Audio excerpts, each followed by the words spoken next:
a denúncia contra o presidente Michel Temer, né? Por quê? Porque tem que ter quórum lá para ler a denúncia e assim começar a tramitar. Na sexta passada, a denúncia já tinha chegado aqui à Câmara, mas o quórum, sabe, estava em quanto aqui? Quantos deputados presentes? 7 deputados presentes. Não. O número mínimo para iniciar uma sessão era 51. Aí isso é cara quórum. Que foi pegar o benefício do reembolso do plano de saúde, cota de passagem. Esses 7 estavam fazendo o quê aí? Pois é, estavam aqui, de alguma forma, presentes nos gabinetes, né? Estavam aqui em articulações, né? Eu diria que eles estavam meio perdidos aqui, viu?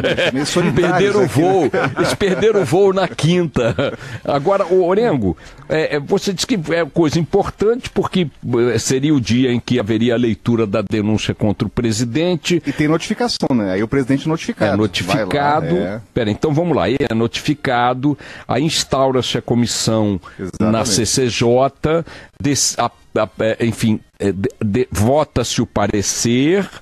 Aí vai para o plenário, aí tem um número protocolar de sessões para leitura da defesa, leitura do relatório e tal, depois a votação, e aí vai dar em quê? Aí vai dar arquivamento, né? Essa é a tendência. Então explica para mim, Orengo, numa boa, se o final da novela é nada, por que os capítulos são tudo? Pois é, essa é a grande questão, viu, Boechat? Agora, tem uma discussão que vai ser determinante para o futuro da denúncia, que é a seguinte: separa ou não separa a denúncia?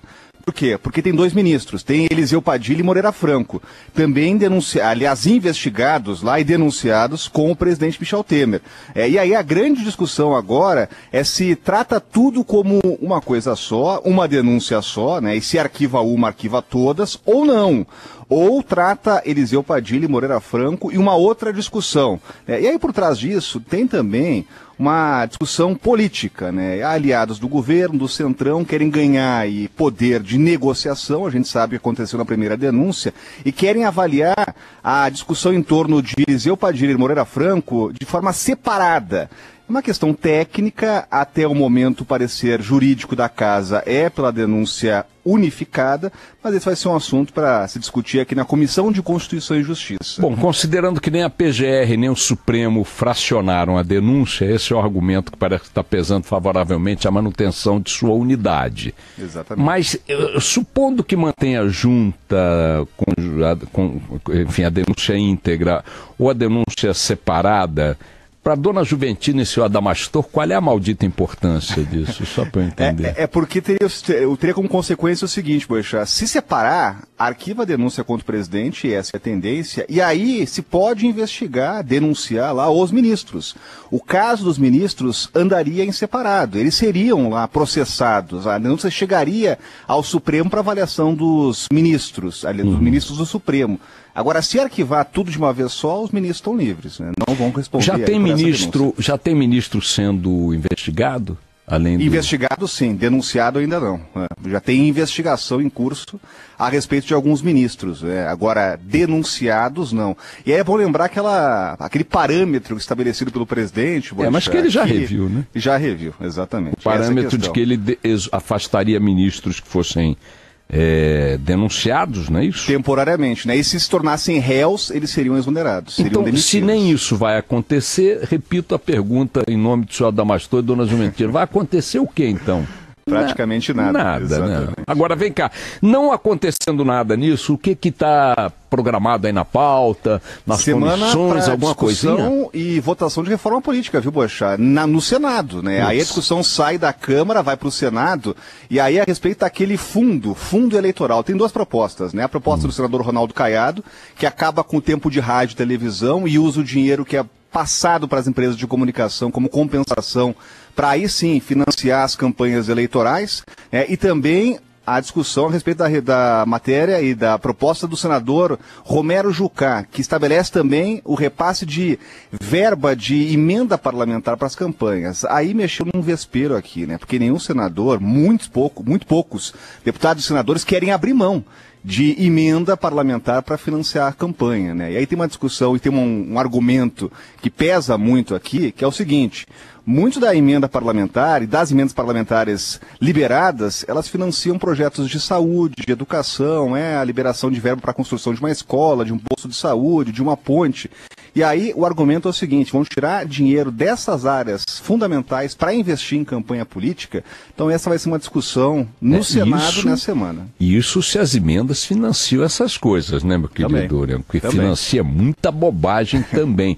A questão é, se o dinheiro das emendas não se faz necessário para modificar a qualidade de vida dos cidadãos lá na ponta, lá na base do parlamentar, não é que ele tem que ser transferido para a campanha eleitoral, ele tem que ser devolvido ao Tesouro. É dinheiro mal gasto.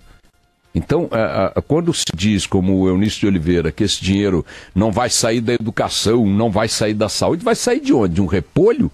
Claro que vai sair da educação e da saúde, supondo, né, falando apenas em educação e saúde, que o destino das emendas seja para áreas tão sérias quanto essas. Na verdade, tem muita emenda que é destinada a coisas criminosas, desde obras não prioritárias para atender a jogo patrimonial na base do parlamentar, até obras que são feitas para atender a orçamentos superfaturados de empreiteiras ou de empresas que lhes dão dinheiro para a campanha, e por aí vai. Se você passar um pente fino na moralidade, na necessidade do dinheiro jogado nas emendas, à luz do que essas emendas produzem, você vai economizar metade da grana. Essa é uma verdade. Ou se não for metade, é uma parte significativa, né?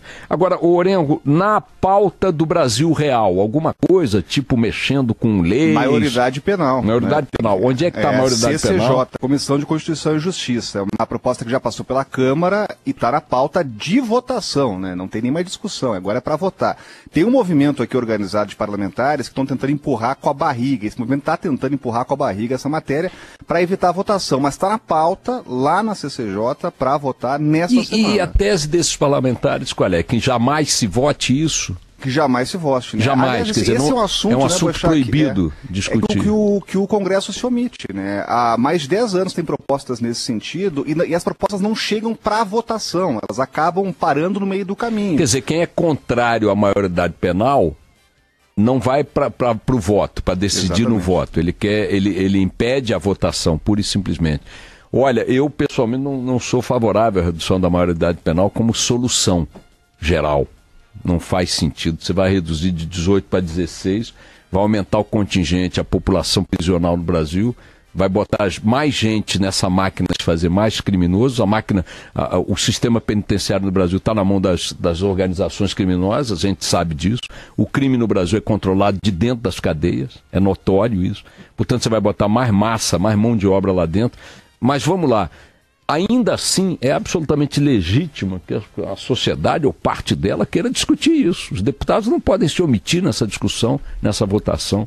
E mais, se você não defende, como eu não defendo, a redução da maioridade penal para todo tipo de delito criminal, que pelo menos se estabeleça uma graduação dos crimes que poderão eventualmente justificar essa redução.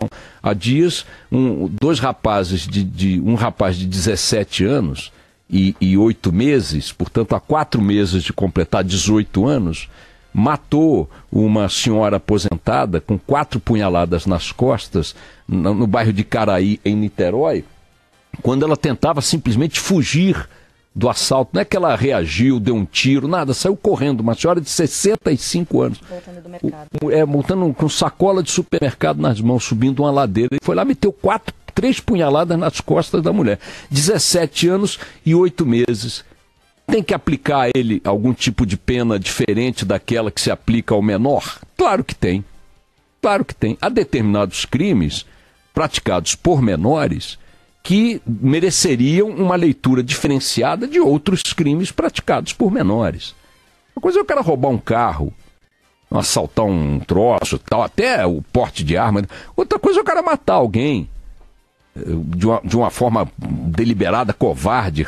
Então, agora, tá bom, essa é uma discussão infinita, Orengo. Agora, não levar para discussão no plenário, não levar para votação. É omissão, né? É uma malandragem de quem é contrário à discussão. Vamos nessa. Bom, Rodrigo Orengo volta a conversar conosco a qualquer momento. Um abraço, Orengo. Abraço. Estou enrolando muito porque não tem assunto nenhum para falar. Nada de novo, tudo igual.